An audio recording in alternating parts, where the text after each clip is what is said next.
Everyone, welcome to my YouTube channel. तो आज हम बात करने वाले हैं लेसन 11 से। इसके पहले के वीडियोज में हम कुछ डायग्राम देख लेंगे, बाकी डायग्राम जो है शेष के डायग्राम आज के वीडियो में हम देखेंगे किस डायग्राम से कौन से क्वेश्चन आते हैं और किस डायग्राम से और किस लाइन से कितने क्वेश्चन पूछा जाता है, तो हमें देखना है। तो ये लेसन 11 से देखना है। यहाँ 10 तक हमने जो डायग्राम है वो देख लिए हैं। यहाँ पे देखेंगे जैव प्रौद्योगिकी, यहाँ से आता है जैव प्रौद्योगिकी के सिद्धांत यानी थ्योरी पूछा जाता है, रासायनिक इंजीनियर ये सब क्वेश्चन पूछा जाता है। यहाँ पे प्रतिबंध एंजाइम पूछा जाता है। 11.2 इस हेडिंग से क्वेश्चन पूछा जाता है। यहाँ पे प्रथम इकोवार वन एक वैज्ञानिक जो कि यहाँ पे प्रयोग किए डीएनए संरचना, इस प्रयोग से क्वेश्चन बनते थे। इस डायग्राम को देख लेंगे। इधर दो डायग्राम है, इस डायग्राम को देखेंगे। पुनर्योगी डीएनए तकनीकी का आरेखीय प्रदर्शन, इस डायग्राम से क्वेश्चन पूछा जाता है। तो इस डायग्राम को सीक्वेंस को आप आसानी से देख ले। यहाँ पे देखेंगे 5 डेज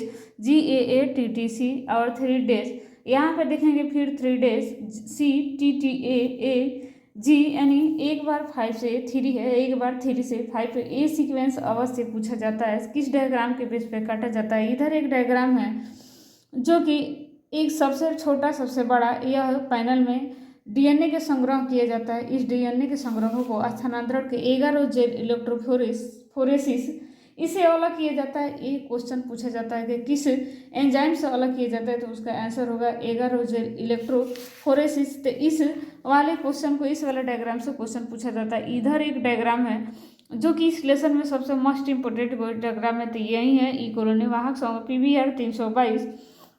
इस डायग्राम से बार के क्वेश्चन आते हैं। ये डायग्राम दे दिया रहेगा और यहाँ पे बाम एच फर्स्ट और साल एल फर्स्ट जो लिखा है, ये पुनः जो है ये जो स्थान है ये रिक्त रहेगा, खाली रहेगा। और ये डायग्राम दिया रहेगा ऑप्शन ए ऑप्शन बी में नीचे दिया रहेगा और पूछेगा कि बाम एच फर्स्ट साल एच फर्स्ट या बाम एच सेकेंड साल एच सेकेंड किस यहाँ पे सूटेबल जो है वो क्या होगा, तो आपको सेलेक्ट करना होता है यह कहाँ करता है। ये सारे जो सिक्वेंस है पीई को और फर्स्ट हिंड सेकेंड ये सारे आपको याद करना पड़ेगा। इस डायग्राम से 2 से 3 क्वेश्चन बनते हैं और हर एक एग्जाम में पूछा जाता है। तो इस डायग्राम को आप अवश्य देख लें क्योंकि इस डायग्राम से क्वेश्चन पूछे गए हैं और आगे भी क्वेश्चन पूछे जाएंगे इस डायग्राम में। इस लेसन में सबसे मोस्ट इंपोर्टेंट कोई डायग्राम है तो यही है। उसके बाद इधर दो है पृथक किए गए डीएनए केस पुलिंग द्वारा अलग करना, कैसे डीएनए को अलग किया जाता है। इस डायग्राम से क्वेश्चन आते हैं। कौन से प्रोसेस होता है, उसका थ्योरी, उसका सिद्धांत, एक क्वेश्चन पूछा जाता है। इधर जो कि डीएनए पॉलीमरेज PCR श्रृंखला, इधर देख सकते हैं आप पूरा डायग्राम है जो कि कैसे कटता है। इस डायग्राम को आप आसानी से देख ले। फिर पुनर्योगी डीएनए परपोषी और कोशिका जीवों में निषेचन, कैसे सेल में इसका प्रयोग किया गया और कैसे जीव में किया गया, यह सिद्धांत जो है यह थ्योरी से क्वेश्चन आते हैं। बहुत सारे लाइनें हैं इंपॉर्टेंट, जैसे एनसीईआरटी का हर एक लाइन से क्वेश्चन बनते हैं। तो आप इस डायग्राम को अवश्य देख ले। इधर भी 2 डायग्राम दिया है, अ और ब यानी ए और बी साधारण विलोडन और हॉज बायोरिएक्टर बुलबुलों का प्रवेश दूसरा दिया है। बी में दंड विलोक हॉज बायोरिएक्टर द्वारा जीवाणु का विहीन हवा एक कैसे प्रयोग किया गया था, ये जरूर देख ले। यहाँ पे चपटे फलक वाला प्रेरक संवर्धन, इस देख ले इस दोनों डायग्राम को। इस डायग्राम से 1 से 2 क्वेश्चन पूछा जाता है, पहले भी पूछा है और आगे भी पूछे जाएंगे।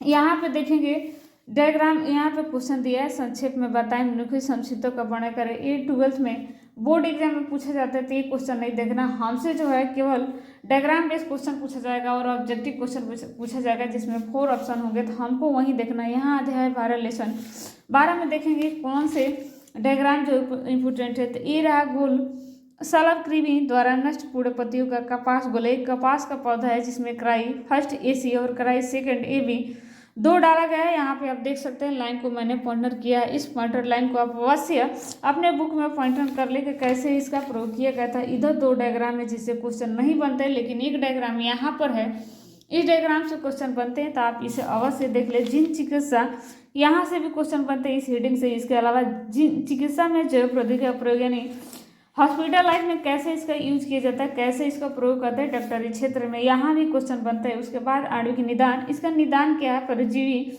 जंतु ट्रांसजेनिक एनिमल्स यानी जंतुओं में कैसे इसे ट्रांसफॉर्म किया गया वो भी पूछता है। तो जिस नैतिक मुद्दे भी पूछता है, जिस लाइन से जिस डायग्राम से क्वेश्चन बनता है वो हम अवश्य देखेंगे, क्योंकि एनसीईआरटी में हर एक एग्जाम में, नर्सिंग के जितने भी एग्जाम वो डायग्राम बेस्ड क्वेश्चन पूछे जाते हैं। आगे भी पूछे जाएंगे तो हमें कोई भी डायग्राम जो है वो छूटना ना चाहिए, ना ही कोई हम छोड़ेंगे। हम यहाँ से इकाई 10 परिस्थिति की यहाँ से हम देखेंगे इसमें कौन सा डायग्राम है, तो इस डायग्राम से क्वेश्चन जो है पूछा जाता है। तो इस डायग्राम को आप अवश्य देख ले।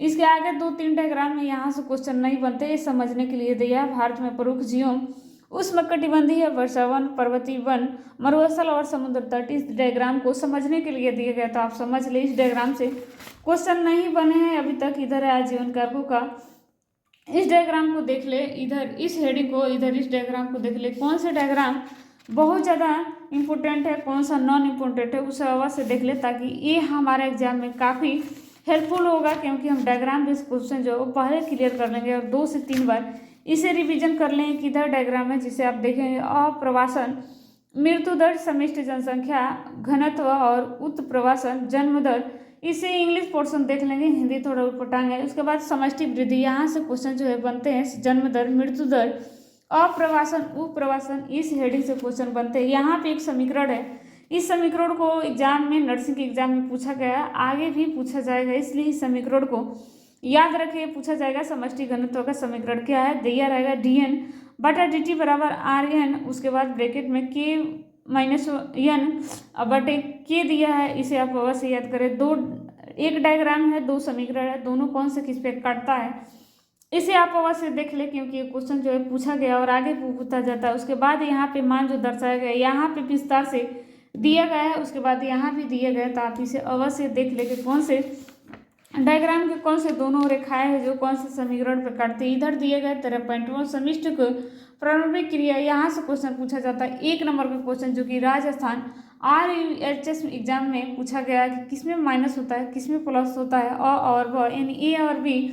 इस तालिका जो दिया है मोस्ट इंपोर्टेंट है, इसे आप अवश्य देख ले, कंठस्थ कर ले, क्योंकि इससे क्वेश्चन पूछा गया और आगे भी क्वेश्चन पूछे जाएंगे। तो ऐसा ही जितने डायग्राम है हमको सारा डायग्राम देख लेना। इधर 2 डायग्राम है जो कि समझने के लिए दिए, लेकिन एक बार इसे क्वेश्चन बने थे, तो कोई जरूरी नहीं है कि समझने के लिए दिया जाए उसे क्वेश्चन ना बने इस अंदर वाले भाग को। और ये पंखुड़ी जो है, अंजीर का जो पौधा है, ये क्वेश्चन पूछा जाता है। अंजीर का जो पुष्प है, इससे क्वेश्चन पूछा जाता है, तो इसे आप अवश्य देख ले। इधर एक और डायग्राम है जिसे आर्किड का पुष्प मक्खी द्वारा परागण, इस आर्किड के पुष्प में कैसे मक्खी के द्वारा परागण होता है, इस डायग्राम को अवश्य आप देख ले, क्योंकि इससे जो होता है मक्खी द्वारा परागण, ये दोनों क्वेश्चन पूछा हुआ है, तो आप अवश्य देख ले उधर। इसके बाद इधर है 12 नंबर क्वेश्चन निम्नलिखित का उदाहरण, तो 13 नंबर क्वेश्चन का उदाहरण जो अवश्य देख ले, क्योंकि एक एग्जाम्पल पूछा जाता है इस क्वेश्चन का। और 15 नंबर का है, एक उदाहरण पूछा गया, सहभोगिता, प्रयोज्यता, छद्म, और इसका इंग्लिश पोर्शन देख लेंगे और याद कर लेंगे। इधर